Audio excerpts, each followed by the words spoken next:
Naam, ni mwendelezo wa michezo ya mashindano ya Sekafa Kagame Cup ambayo yanaendelea huko nchini Rwanda, ambayo jana ndio siku ambayo yameanza rasmi kwa mechi mbili za ufunguzi ambazo ziliweza kuchezwa. Lakini kwa siku ya leo tunakwenda kuangazia mchezo wa Simba Sport Club, mabingwa wa kihistoria kwenye haya mashindano, wakiwa ndio mabingwa wa muda wote, wakiwa wametwaa mara 6 sambamba na Tusker nchini Kenya. Leo hapo uwanjani kukipiga dhidi ya timu ya Mogadishu City Club kutokea huko nchini Somalia, miongoni mwa mchezo ambao utakuwa na vitu vingi vya kuvutia hasa kwa timu zote mbili na rekodi ambazo wamekuwa nazo moja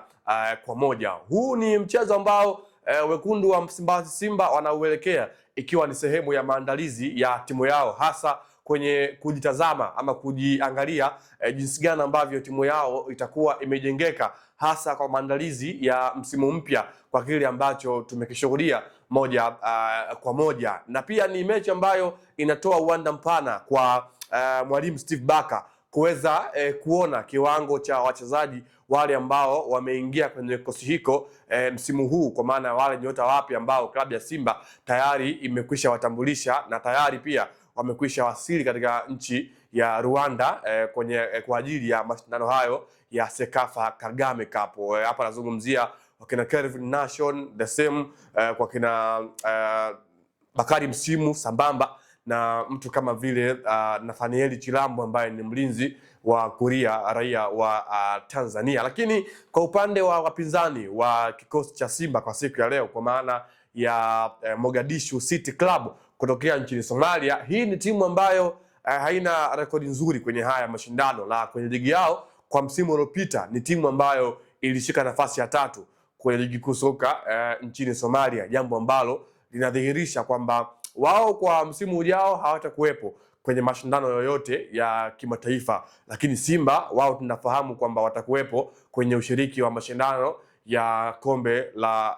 ligi ya mabingwa barani Afrika, ambako Simba atakwenda kushiriki na kuiwakilisha Tanzania katika msimu ujao. Kwa hiyo ni mechi ambayo tunakwenda kuangalia tu katika upande wa mkakati wa mwalimu Steve Barker, namna gani ambavyo anaweza akaandaa mpango kazi, akiwa anajaribu kuangalia jinsi gani ambavyo anaweza akafanya na kuweza kuitengeneza timu katika upande wa rhythm mzuri kuelekea kwenye msimu ujao, na kutafuta ile combination play baina ya wale nyota ambao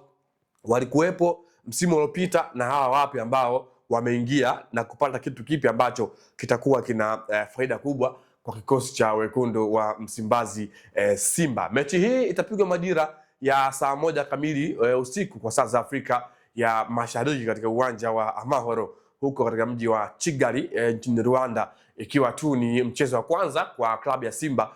mara baada ya kurejea kwenye haya mashindano rasmi, mara baada ya muda mrefu kukaa kutoshiriki tangu mwaka 2018 ilipokuwa mara yao ya mwisho. Kwa hiyo ni kombe ambalo Simba analielekea akiwa anatafuta historia mpya ya kutoa ubingwa huu, ambako hadi hivi sasa yeye ndiye aliyetoa mara nyingi taji hili, akiwa ametoa mara 6, akiwa amefanana na timu ya Tusker kutokea nchini Kenya, ambao na wao pia ni timu ambayo inaunda kwenye haya mashindano moja kwa moja. Kwa hiyo mtazamaji, ni mechi ambayo ufundi tutautegemea kwa asilimia kubwa, lakini combination plays na ile chemistry mwalimu ndio kitu ambacho atakuwa anakihitaji kwa asilimia kubwa, na nyota kadhaa ambao tumefahamishwa kwamba watakuwa pale kwa klabu ya Simba wakiwa wanafanya majaribio, akiwemo Kopa, miongoni mwa wachezaji ambao wapo kule nchini Rwanda kwenye kikosi cha Simba wakiwa wanafanya majaribio kuangalia kiwango chao ambacho jinsi gani ambavyo watakuwa wana huo ubora, na kama ikimvutia mwalimu huenda tukashuhudia klabu ya Simba ikimestablish kwenye kikosi moja kwa moja. Kwa hiyo mechi ni leo majira ya saa 1 kamili za usiku. Jina langu mimi ni Leopard John, sauti ya mvua, ambaye nimekuletea hichi ambacho kinawahusu kikosi cha wekundu wa Msimbazi Simba kwa siku ya leo katika mchezo wa Sekafa Kagame Cup. Hadi wakati mwingine, endelea kuwa nasi Anuari TV.